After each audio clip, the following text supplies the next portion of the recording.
Bien, perfecto. Vamos con los factores. Ahora que hicieron posible que Estados Unidos en la década del 20 se pueda imponer o empezar a imponer, depende de cómo se lo vea, en esta cima económica mundial. En este caso, también para tener en cuenta, estamos hablando de un dominio, en este caso, o una hegemonía económica, todavía no una hegemonía militar.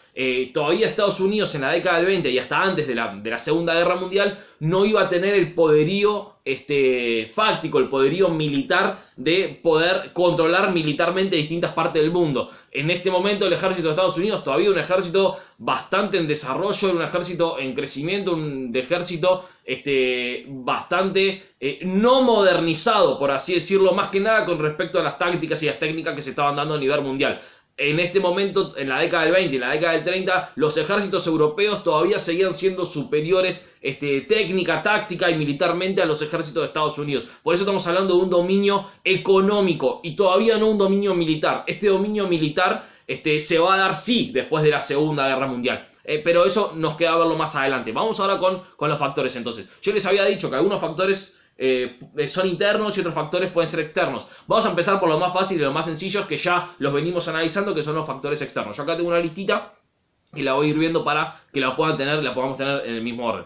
El primer factor externo, ya lo habíamos explicado en el video anterior, es que las industrias de Europa habían quedado devastadas en la Gran Guerra. Entonces, lo había explicado en la cuestión anterior, ya el resto del mundo no le puede comprar a Europa porque no hay fábricas en Europa o no se fabrican. Entonces todo el mundo, si quiere comprar productos que no tiene las fábricas para fabricarlos, ¿a quién se los va a tener que comprar? Y se los va a tener que comprar a Estados Unidos. Entonces el primer factor externo es ese, que Europa había quedado devastada de la guerra y no había muchas fábricas, entonces Europa no podía seguir vendiendo esos productos. Segundo factor también externo,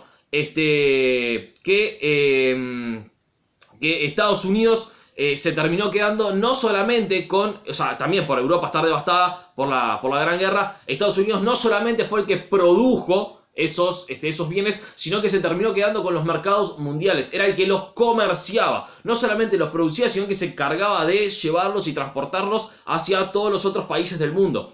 En eso piensen que piensen en ustedes como consumidores para entender esto mejor. Es cuando ustedes compran algo que se lo traen a su casa, ¿no? Ustedes compran algo que traen a su casa.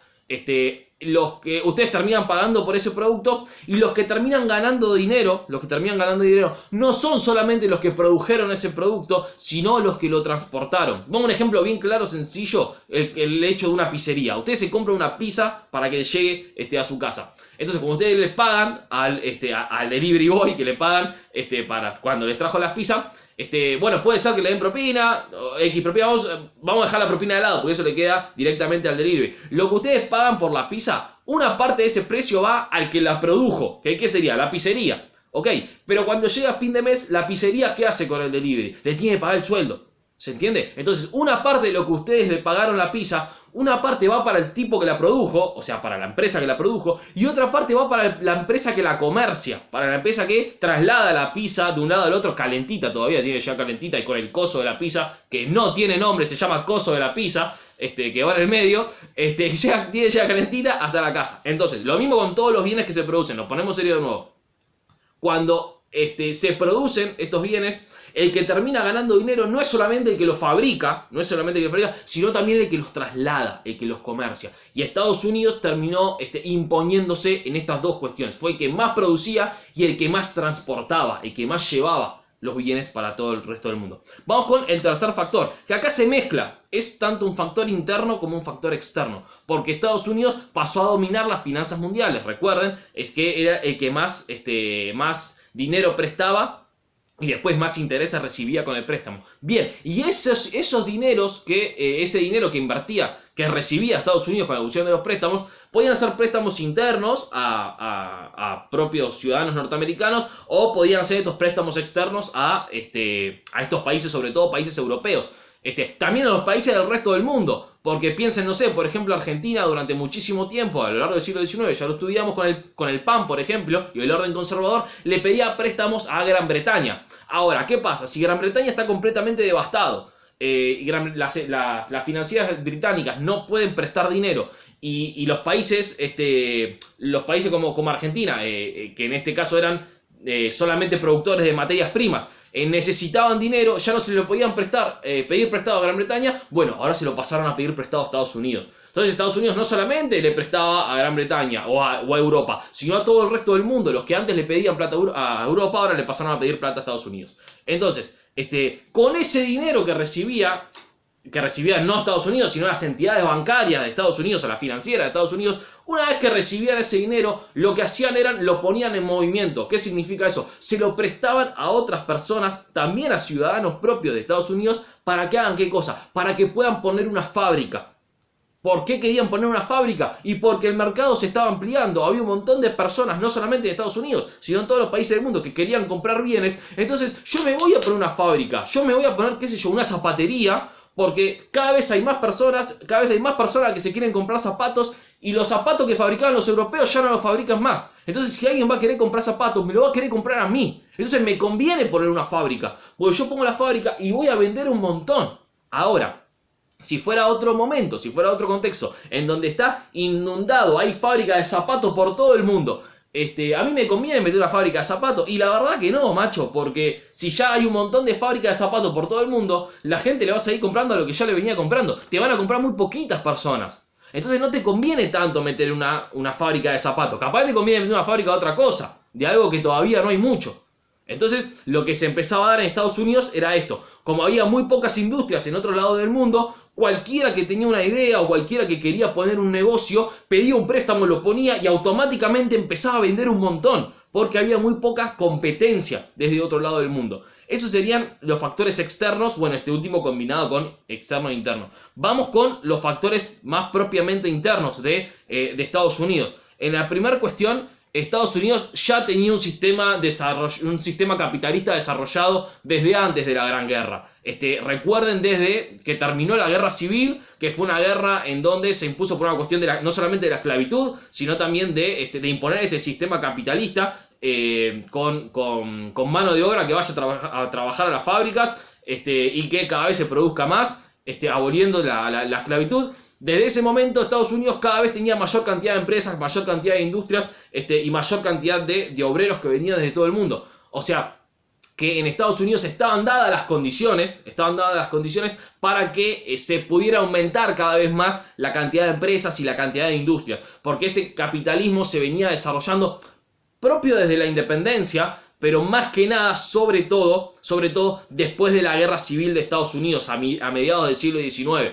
Cuando antes del siglo XIX, recuerden, la parte capitalista de Estados Unidos era más que nada la parte del norte. Por eso cuando tuvo la Guerra Civil, como el norte se impuso ante el sur, ya la totalidad de Estados Unidos pasó a ser capitalista. Y bueno, y este desarrollo industrial y financiero se fue dando cada vez más.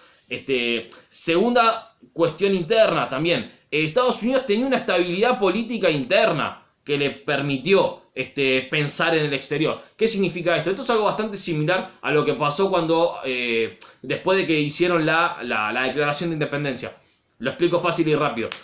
Cuando se redactó la Declaración de Independencia de Estados Unidos, todavía estaban en guerra con Gran Bretaña. Una vez que terminó la guerra de la independencia, automáticamente las 13 colonias dijeron, bueno, nos ponemos de acuerdo, esta es la constitución que queremos para los 13 estados, y podemos mantener algunas diferencias. Bueno, vos podés tener esta idea, vos podés tener una idea más o menos diferente, pero en las cuestiones claves nos tenemos que poner todos de acuerdo fácil, rápido y ya. Que fue lo que hicieron. La Constitución de Estados Unidos, creo que fue en 1787, si mal no recuerdo, al toque, muy poquito después de que realizó la independencia. Entonces no estuvieron mucho tiempo peleando entre ellos, los propios estados.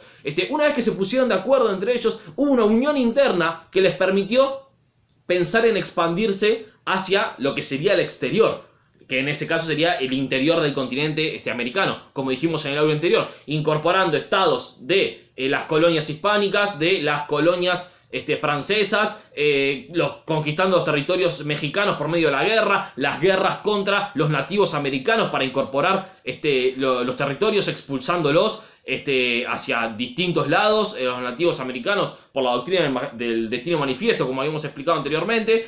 Y por todas estas cuestiones, Estados Unidos tenía un orden interno consolidado, no se peleaban entre ellos y planificaban en lo que sería la política exterior, de bueno, cómo expandirnos.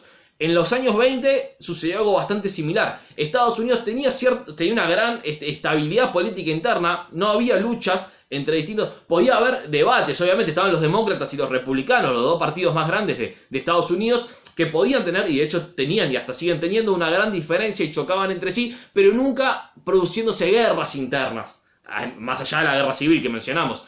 Nunca produciéndose muchas guerras internas. Entonces podían estar bastante de acuerdo, y al tener una coalición interna, eso les permitía pensar en políticas exteriores, pensar en, bueno, a ver cómo podemos planificar, cómo podemos expandirnos hacia el exterior, cómo podemos obtener beneficios no solamente al interior de nuestro país, sino al exterior. Entonces, reitero, una política interna, una unidad y una política interna consolidada les permitió poder expandirse también cada vez más hacia el exterior. Vamos con la próxima.